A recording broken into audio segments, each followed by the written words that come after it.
I'm Tandy Culpepper. In this episode of the Hollywood Beat, I talk with a woman who's a true multi-hyphenate, author, educator, painter, and poet. Here's my interview with Chris Arvidson. So, I want to start out with this new poetry collection, The House Inside My Head. Did I get that right? Yes. Tell me about the title. I do a lot of ekphrastic writing, which is writing inspired by a work of art or a landscape. So this book was named for one of the poems that I did while reflecting on a painting. Interesting. So there's The House Inside My Head, right? Love the cover. Is that one of your paintings? Yes. You just really are the Renaissance woman. I'm trying. Is there a theme to this collection of poetry? It's very reflective. I think it's very much for grown-ups. It is not resonant of a coming of age or anything like that. It's more finding the interest in the everyday and reflecting on that in an adult way. You studied creative nonfiction. Mm-hmm. How did you get into poetry?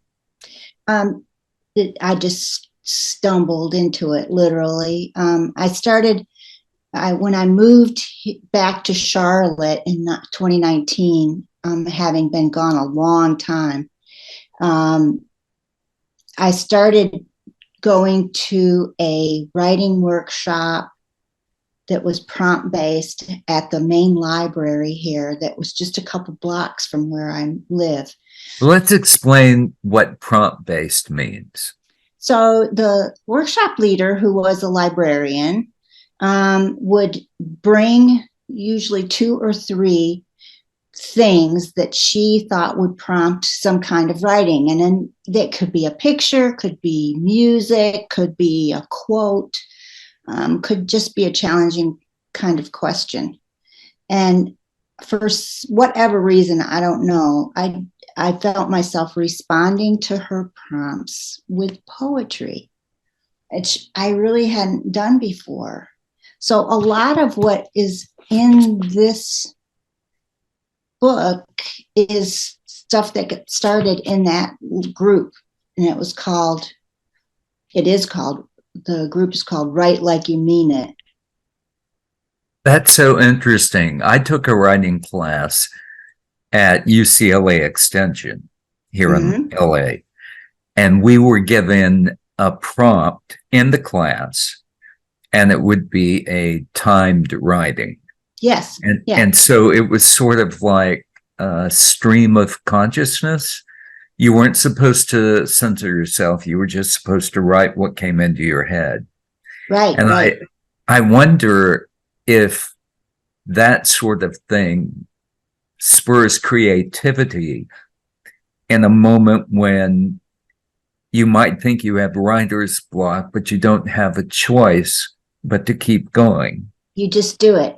Yeah, I think so. I think that's right. It definitely worked some kind of magic with me. And it was the group of people was very interesting because it's the urban, downtown, or as we say in Charlotte, uptown library. So, there were all ages, all colors, everything from, old white ladies like me to, homeless people that would be in this group. So we would write to a prompt, and then if you wanted to, you could share what you wrote. And so you can imagine some of the stuff that people brought to a group like that was pretty inspiring and incredible, really. And diverse. Very. Let's back up for one moment. Don't you ever refer to yourself as an old white lady again? Because I try not to refer to myself as an old white man, but statistically, there's a hard word. I know what category I fit in, but I'm not going there. So right. You don't go there either. Okay, that's a deal. Now, you let it be known on your website, which I must tell people, if you want to read an interesting bit of potpourri, go to chrisarvidson.com because it is fascinating. What a compendium of things. When you taught for 10 years, where were you teaching? I taught at UNC Charlotte a couple of different times, and then I also taught at Robert Morris University in Pittsburgh for a while. So this was creative writing or poetry? Yeah, I taught creative writing most recently at UNC Charlotte. I taught all kinds of other primarily writing classes, but I was like a utility player at UNC Charlotte, so I would get called in to teach stuff, kind of crazy stuff. Like I taught a women's studies class one time when a graduate student teacher like just left 2 weeks into the semester. So I can wing a lot. So you were the pinch hitter. Class. Yeah. Interesting. Did you use prompts with your students? I did the last few years for sure, because I started teaching again when I moved back here. I've been teaching the creative writing specifically. Hold on, I'm moving my microphone closer because the lawn folks are here, and it's making noise in the background. Let me just minimize this window. Okay. Technology is amazing until the lawn people show up. Right. So yeah, I used to steal prompts from my writing group all the time and take them to class for sure. You're in a writing group still? Yeah, as a matter of fact, it's Thursday mornings at 10 o'clock. So I had it this morning. Is it by Zoom or do you gather? It's Zoom now. Originally it was, in person, and I'm hoping someday it'll come back. Was that affected by the pandemic? Yeah. Everybody has been affected by the pandemic. I am so over this. Very. Excuse me, Alexa, stop whatever it is you're doing. I want to get back to the house inside my head. Is there a particular poem in there that you would like to share? And you mentioned earlier that one of the poems inspired the title, or did I? Yes. How about let's start with that one? Okay. You'll like this. See, this is my reading copy, the one that I use if I go to a bookstore or whatever. And I have written on the top, see what I have. Slow down. I have lived in the South for a long time, but I still talk fast. Okay. The house inside my head. I take it wherever I go. Everywhere I move, it is with me. From mountains to cities, with rivers and lakes and bustle or quiet, it doesn't matter. You know how people tell you can't run away from your troubles? Well, hell's bells, I'm here to tell you, no matter what house you think you live in, you can't run away from shit. Your house is where you are right now. Your home is inside your head. And sure, you can distract yourself for a while. Some people make a career out of distracting themselves, make up a whole story about where they are, who they are. But we're all still, no kidding, living at home in the house inside our heads. Wow. I like that because it's not only poignant, but it's so self-revelatory. It says a lot about you, but what it also speaks to is the commonality of man, I think. Yes. We're always so obsessed with, oh, wait, what's that expression? No matter where you go, there you are. Yes, exactly. Right. I wonder if there's some remedy for that. Oh, yeah, they call it therapy. Yes. Ekphrastic? Ekphrastic. Did I say that correctly? Yeah, it's ekphrastic. Ekphrastic. Now you're supposed to bow. Like a spelling bee. Yeah, there you go. Do you remember those? I do. I got out of the sixth grade spelling bee on the word, here, wait for it, misspell. Yes. Did you put two S's in it? I'm not sure what I did, but I got it wrong. Ekphrastic. Yeah. Explain what that is, if you would. It is when you are inspired to write, and it can be any kind of form, in response to a work of art, or even it could be a landscape that you're in or something like that. It is a visual cue that prompts you to write, or it could be that somebody creates a work of art as by being inspired by your words. So it can go both ways. Both ways. Mm-hmm. Who came up with that? Do you know? It's an old Greek word, ekphrasis. Who would know that? You would. Not that many people. I did I was the manager for an exhibit, an ekphrastic exhibit at the Charlotte Art League. And so I had to explain to all the artists and writers in the community that I was trying to rope into being in the exhibit what the heck that meant. So what we did is I had this little committee of people, like the poet laureate of Charlotte and some other writers, pair writers with artists, and then have the writers write to a work of art that we sent to them. So it was really cool. When did you first become acquainted with that word?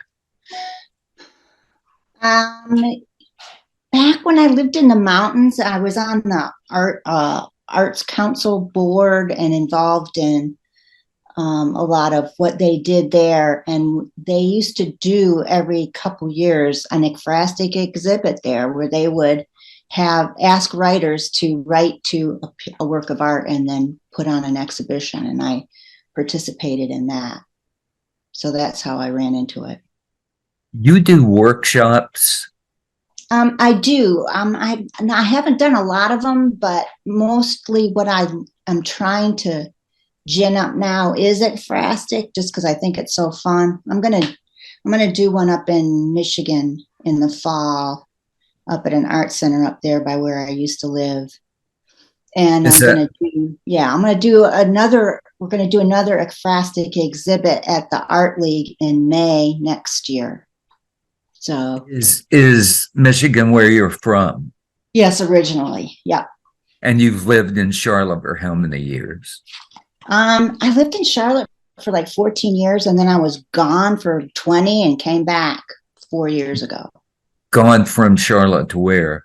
Michigan, Pittsburgh, Greenville, South Carolina, several places. My gosh, you've been around. Yeah, I have. What have you gleaned from all these different locales in terms of appreciation for art, writing, whatever? Well, it's been kind of fun. I got really more into writing and even trying to do some art when I was in the mountains of North Carolina here. Just because I had more time to do it, and because it was a very small pond that I could dive in, and it wasn't threatening or scary. I mean, my joke when I first started going to art workshops in West Jefferson, North Carolina, was that they should pay me to go to them so that there'd always be like the worst person in the class, and it would make everybody else feel good about their work. So, But that's been a long time in your rear view mirror. it's been like 10 years. I What just really gives started doing that 10 years ago. what gives you the most satisfaction, painting or writing? Ooh, probably the writing, but I find the painting to be inspirational very much, and I also find it to be kind of more meditative. When did you start painting? Your About artwork 10 is really good. about 10 years ago, I started going to these workshops. There's a little art school, believe it or not, in the town of West Jefferson in Ashe County, North Carolina, which is the least populated county in the state. It's very rural. It's a small town that I lived in, and that had a little art school. And a lot of my buddies from the Arts Council there were retired UNC Charlotte professors that I had known. And so it was kind of like it was a very small, little, comfortable place to kind of enter into that world. You sell your artwork now. I do. My goal is to sell enough to cover the rent on my little studio. so that it doesn't, so it's not a drag on my fixed income. So yeah. And I've been successful doing that. And then I can sell my poetry books or whatever other books that I have. I can sell books there out of my little studio too. Are they available on Amazon? Yeah. Both the artwork and the Just the poetry? books are on Amazon. The artwork is available through the Art League, the Charlotte Art League. Or you can just call me or send me an email. When did you know that you were good at this painting thing? Because there are a lot of people who are painting that maybe should not be. Or is that judgmental? Yeah, I wouldn't really say that I think I'm good at it, but I think I really am good at making the most of it as an intellectual or artistic or creative expression. And I'm good at putting other people together in the ekphrastic space as well. So I think that's probably my strength, I think, for sure, in doing painting is that I've found the secret. You want to know what the secret is? Please. Don't give a shit. Just do it. Like, just because the scariest part is like that first mark that you make on the canvas or whatever you're painting on. And if you just, I paint a lot with my sister. She lives up in Michigan, and we paint together. We go to workshops together, and she's like the exact opposite of me. So she's got like little tiny brushes, and she's like, and I'm over there like getting paint everywhere and on my face. And Well, I think that's what makes the masters, the great masters, so unique. They all use different techniques, Mhm. Yeah. right? But Now, I'm not. my sister was in a workshop, and the workshop leader told her to get a bigger brush and take her damn glasses off. And how did you react to that? Well, she was like, "Oh, I guess that's yeah." She started laughing because she knows I would tell her stuff like that all the time. I said something a little while ago that I need to go back and correct, because I said that there are some people who shouldn't be painting, and that's really judgmental and wrong on so many levels, because I once knew a woman. I had a television show at the time, and I had people come on every week who were had an expertise in a particular discipline. Mm-hmm. And she was an art therapist. And so she would come on every week and talk about a different facet of art therapy. And so, in addition to that, she was a grief counselor. And she discovered that for people working through trauma, that being able Mm-hmm. to express themselves on a canvas was very therapeutic. Why do you think that is? Sure, that makes sense. I think, I mean, and it's true of writing too. I think that you can work your way into a safe, comfortable zone in your own head and let things out, and it's not scary. It's And if you can do that on canvas, or you can do it, when you're writing something, and it may be that you never show it to anyone or even keep it, but that time that you spent doing it just is a kind of a meditation. I think it works the same way as meditation works. I think that's true of And it's any kind of self-expression. You have to get it out. Yeah. Dancing. I think like dancing. Yeah, dancing sure. can be that way. Singing can be that way. Yeah. Writing music. Yeah, I think it's cumulative too. I think just like meditation too. I think the more you do it, the more effective you are in, getting things out in a healthy way that makes you feel better. Really.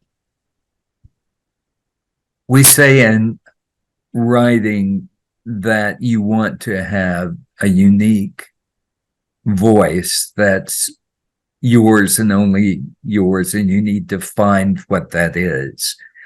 I'm not sure if I know how to explain that to people. Do you have a way of doing that?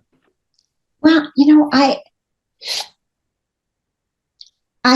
I think I have one, and I think I have one. I don't really in my art.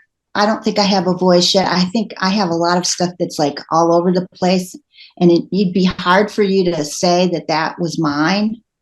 But with my writing, I think I definitely have a voice, and maybe it's just a matter of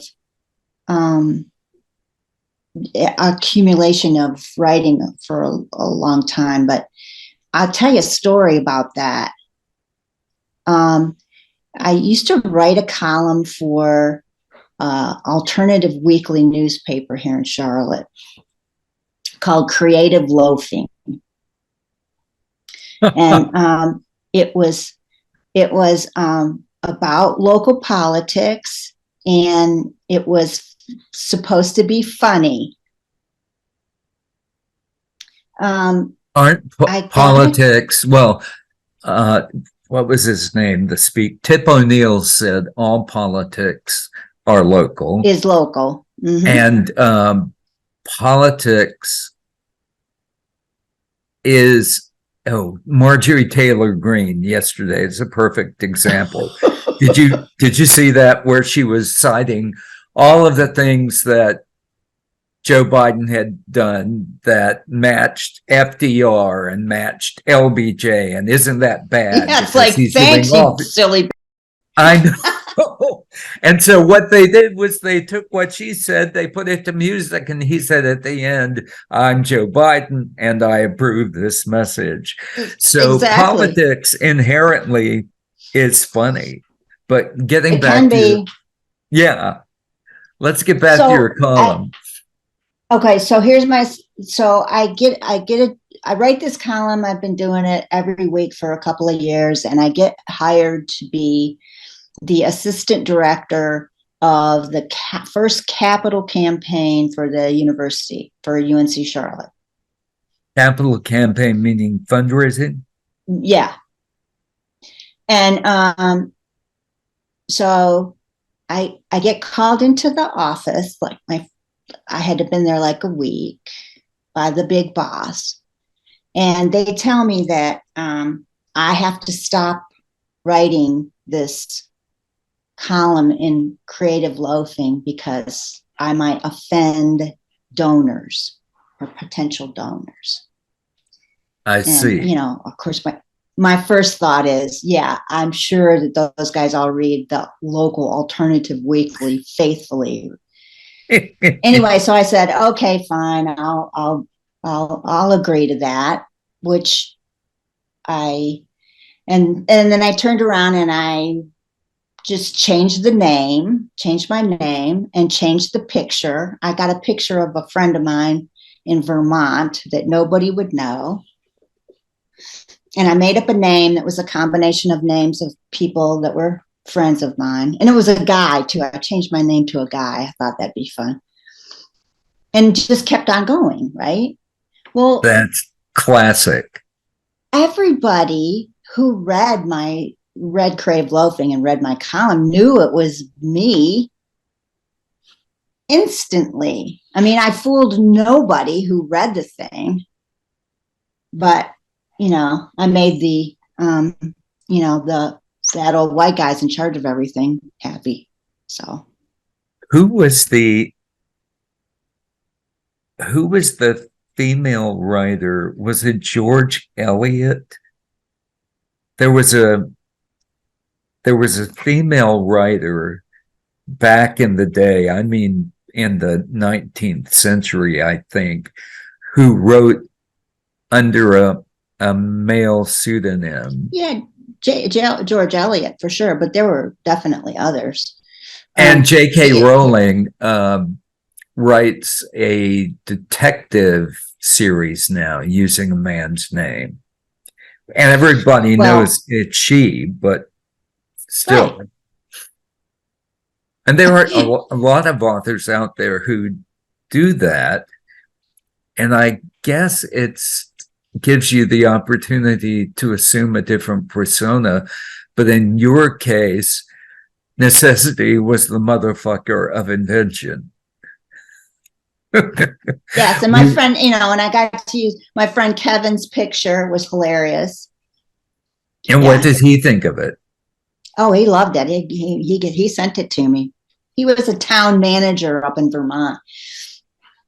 Nobody ever made the connection. If people go on your website and they don't know you already, they will quickly ascertain that you are a baseball fanatic. I read all these comments on Facebook where you talk about Tiger buddies. The game is on right now. Oh, is it? This is Tigers are winning. Now, which Tigers are we talking about? Detroit Tigers. Detroit, of course, because you're from Michigan. And you faithfully follow them. Yes. You have even taken your love of baseball and edited a volume or two about it. Yeah. I edited a book called The Love of Baseball with a couple or with a baseball friend of mine. a woman who was a sports writer and columnist at the Pittsburgh Post-Gazette that I met when I lived in Pittsburgh. We edited it together. And what we did is we went out and we got all our friends that loved baseball and got them to write essays. And there were quite a few, Tandy, by the way. There were like 7 Goucher folks that ended up in that particular book. Really? Mm-hmm. And what about that? What inspired you to do that? You were fascination with baseball, or? That was part of it. Here's some weird serendipity. In Jefferson, North Carolina, in Ashe County, as I mentioned earlier, the least populated state or county in the state, there is a publishing company called McFarland. McFarland is in that county? Yes. What are the odds? I know, right?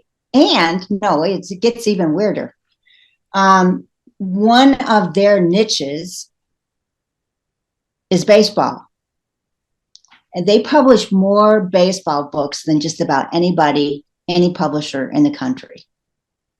And how were you made aware of them?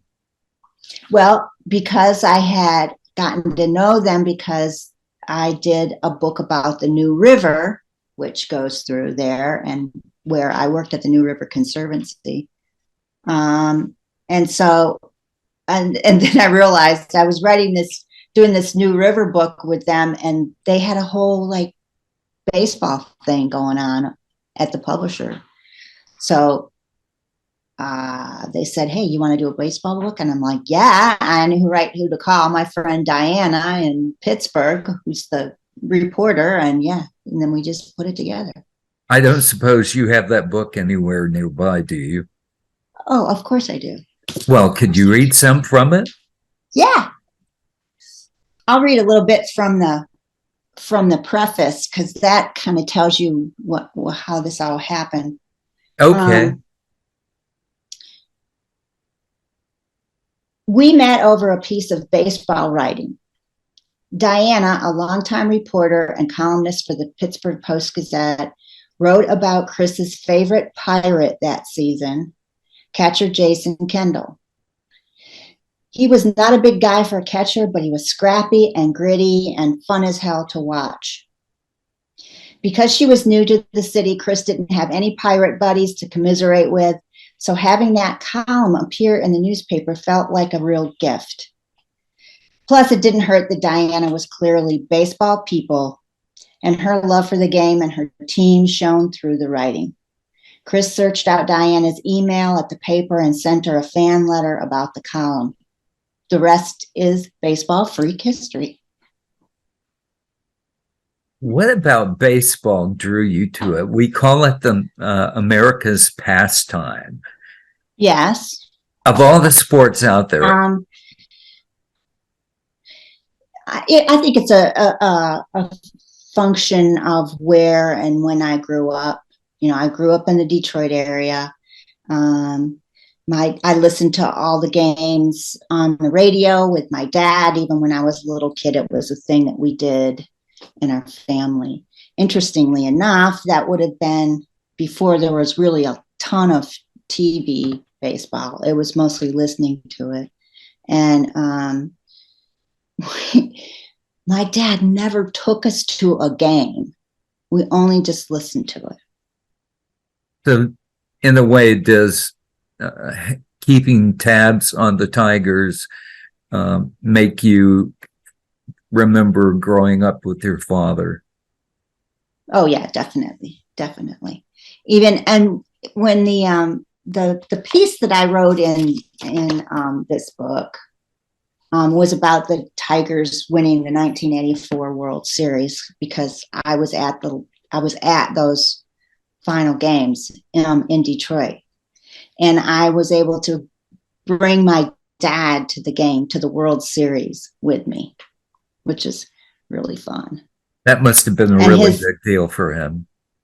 It was, and the really fun thing about it was my dad was a construction electrician, and his union Hall was right across from Tiger Stadium. So that was, of course, the place to park. And only like union members, Local 58, IBEW, got to park in there. So we were stars. Is he still with us? No, he's been gone for quite a while. I was a late kid, so my parents were, geez, my dad was in his early 40s when I was born. So my parents have been gone a while, but. So having baseball in your life keeps that tie with your father living. Oh, for sure. Oh, yeah. Yeah. And lots of my other friends too, so a lot of my friends that I've made over the years are people that were baseball buddies, even in places where I worked that didn't have anything to do with baseball. So you've written 1984, it was a big year, and I was working. That's how I was working in Washington, D.C., and that's how I got tickets to the World Series, frankly. How? So, because I worked at the Democratic Congressional Campaign Committee then, and those 3 games were in Detroit. And so the deal was, my boss told me, the chairman of the committee, Tony Quello. Tony said, okay, so I have 4 tickets from Major League Baseball's lobbyist. And if nobody important wants them, you get them. but right? No, if no big, members of Congress, big wigs, donors or somebody, right? And the kicker was, I wouldn't know until the day before. Lots of preparation, so you can travel from what were the series held? In Detroit. So you had one day to be able to get from DC to Detroit. People's Express Airlines. Do you remember them? That's how I went. People's Express Airlines. Yeah. And I had to go to Howard Pastor was his name. I had to be in that hotel suite by 4:00 to get those tickets, else Howard was going to give them away to somebody else. So I was late. My plane was late. It was crazy. Yes. Hell or high water, though, you were going to make it. Yes. Can you remember your father's reaction when you told him you had those tickets? Oh, well, he was thrilled, because I called him. I had to call him from the airport. And because I hadn't have any time. And my sister and her husband drove my dad. So we all went to the game from Traverse City, Michigan, which was about a 4.5 or so hour drive down to Detroit. So, yeah, it was pretty fun. Wow. But it's all worth it. Oh, yeah. Could you read us one more poem? Sure. I'm going to read you the one that I've gotten the most comments from people on, like that people, if I'm at a reading or whatever, they say, oh, read this one. That's the one that really got me. Before you read that, I have a question for you. Mm-hmm. What is a chap book for people who don't know? Oh, chapbooks is about the length. It's usually under 50 pages, like 15 to like 45 pages is generally what a chapbook is. So it's all about size. Does chap stand for chapter? I don't really know. Well, we'll just have to hope that somebody out there will call us and let us know what the origin of that is. So let's get back to that poem. What about it now?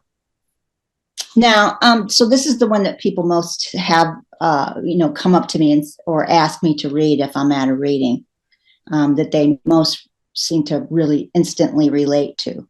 And I will tell you before I read it, and that this poem is a great way to show the power of poetry, because something happened as a result of me writing this.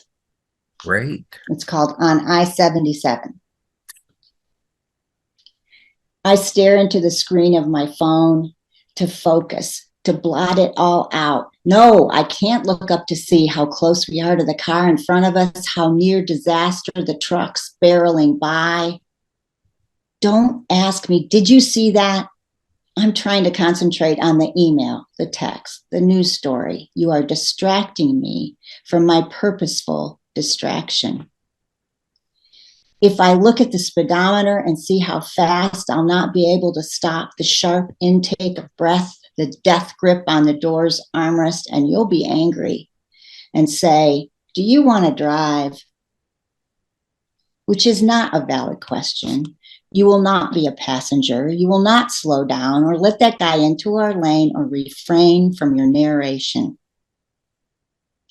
What good will it do if I get to say, I told you so? If I say it from the crumpled heap of the car I am crushed in, waiting for the jaws of life to extract me. Oh, wow. So, this is a poem about driving with my husband, right? Of course. And everybody has somebody that they ride with that scares the out of them every time they get in the car with them, right? Isn't that the truth? That made me. This is a horrible image. But when you said the jaws of life, I was a reporter, a fledgling cub reporter, my first time on the air as a news guy in West Palm Beach.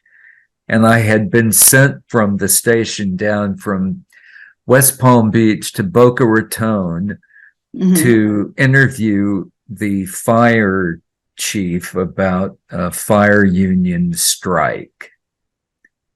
Across the street from where I was doing the interview, in mid-interview, there was a bank and the alarm went off and it was being robbed. So I said, can you stand here for just a moment? I'll be right back. So my cameraman and I went running over there to get video of the car going by, and, you know, the teller who was up in arms. And then I run back and I finish the interview with the fire guy. And then we get back in the car and we're driving back to West Palm Beach. And all of a sudden, there's this horrible wreck where a 18-wheeler and a car in front of it get their bumpers locked, and they spin around and around, and then the 18-wheeler goes up on top of the car and smashes it. And it was an elderly couple who had changed lanes too fast, so they had to get the jaws of life to come in there. Yes. And that's what that poem took me back to. So it can be. You had a big day. I had a big day that day. It was, and all I could think of was, every time you get behind the wheel of a car, you never know if you're going to be the person that they have to call the jaws of life on. Right, right. So when I write, my husband's not a beta reader of mine. It's just too scary for me. Explain to people what a beta reader is. Like, I don't have him read things that are in process, or like before to ask him suggestions or whatever. I just, for whatever reason, it's just, I think I care too much what he thinks about what I'm doing. So I never show him anything until it's done. And this book was another example of that, because I didn't show it to him until it had been accepted. So and so I give him the manuscript, and he reads the whole thing. He doesn't say anything or write anything on any of it except on that poem, because obviously he knew he was the subject. And the only thing he wrote on it was ouch.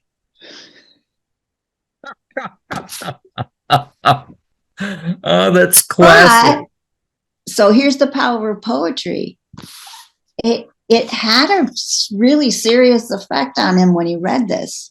And since he has read this, he's made a very, very serious effort at not being this guy anymore.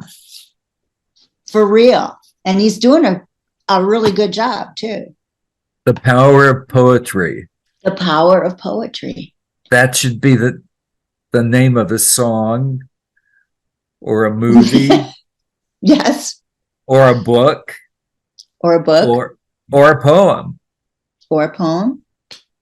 Your website, yeah. I want to get on that. That's a bit of housekeeping, but I visited your website a few weeks ago when I first approached you about doing this interview, and you said, well, I have no idea what we'd be able to talk about. And I was like, are you kidding me?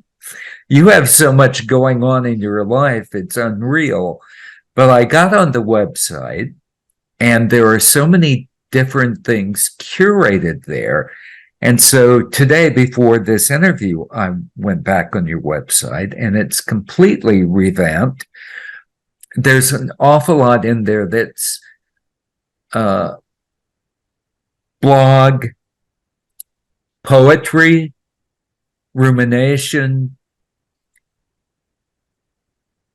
Do you do the website yourself, or do you have someone who... Oh, no, I do it myself. Yeah. I started doing a website because Patsy Sims told us how to do it. Really? That is an Authors Guild website. And I started that website with the Authors Guild. It has great, easy, like, that you can do yourself. A template that's user-friendly? It would have to be idiot-friendly for me. It's like totally idiot-friendly. And I think, like, right after I finished the MFA, I joined the Authors Guild, and I started that website. So it's been, I don't know, when was that? 2005, I think, something like that. It's also very cost effective. If you are a member of the Authors Guild, it's actually worth joining just to do their website availability, because it really is easy, moronically simple. Yeah, I can even do it. So for people out there who want to join, how do you find and join the Authors Guild? Just go on their website. You do have to be a published author,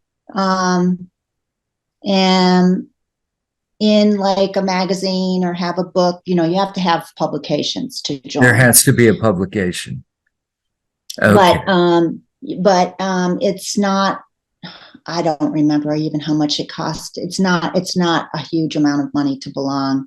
And the website stuff is really great. There's a lot of ways you can customize what you want to do. And also their tech people are really responsive. Like if you F something up and you can't figure it out, or something goes wrong, if you call them or send them an email, like in 20 minutes, they're back to you and it's fixed. So I imagine there are a lot of writers out there, or budding writers. I mean, I didn't know about this, and I went through the MFA program with you, and I talked to Patsy Sims quite regularly, and I'll be interviewing her, so I'm going to ask her why she didn't tell me about this. Maybe you just weren't paying attention.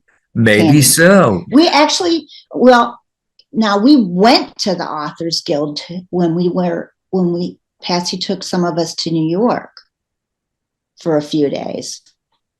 So I actually met people there. We had a New York trip as well, and there's nothing like going up there and making the rounds to give you some inspiration.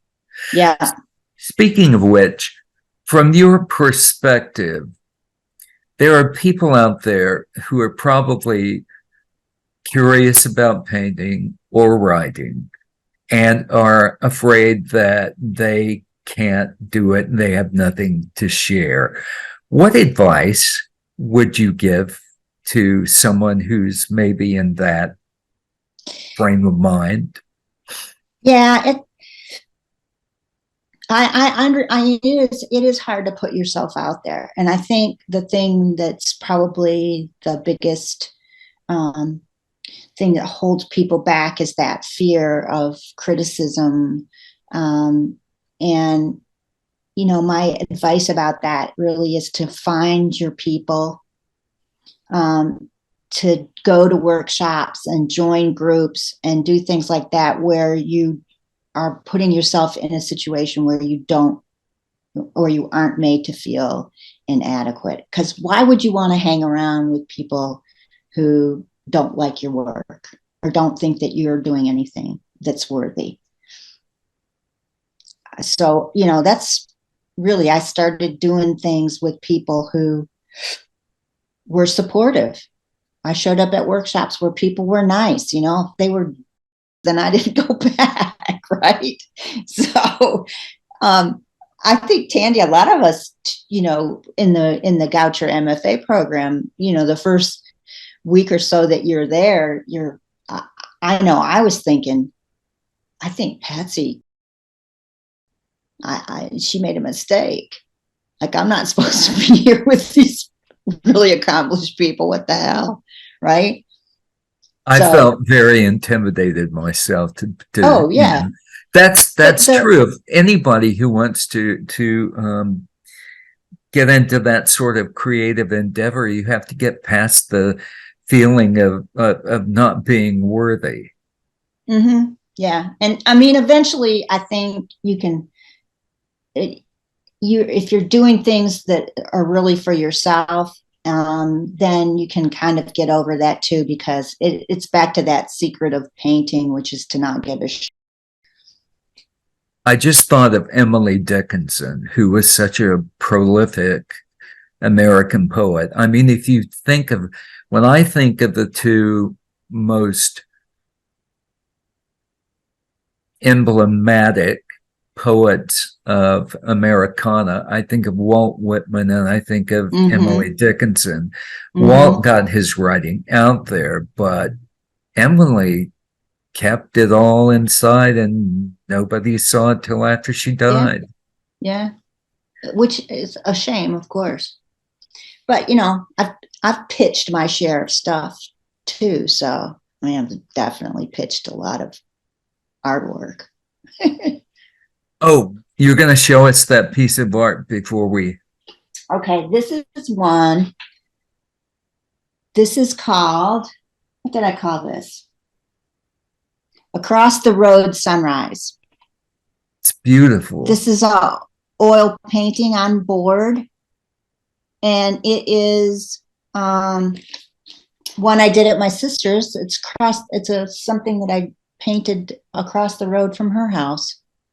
So it's on board and not canvas? Yeah, this one's on board. I didn't know that that was a medium. There's so many things. Cradle wood is what they usually call it. Yeah. Great. I've really enjoyed this. Thank you so much for speaking with me today. Absolutely. Lots of fun, Tandy. And one more time, it's chrisarvidson.com, and I'm going to have that supered on there. Okay. Fear the Goucher. Gopher. Yeah, fear the gopher. Yes. Fear the gopher. Do you have one of these? No, I don't. I need to get one of those. Although it says, Goucher College, MFA Creative Nonfiction, we don't make shit. I don't like that. I've got to see if I can get one of those. It was Freudian slip when I said fear the gouger, because that was my first week there. Yes, yes. All right, Chris, be well. You too.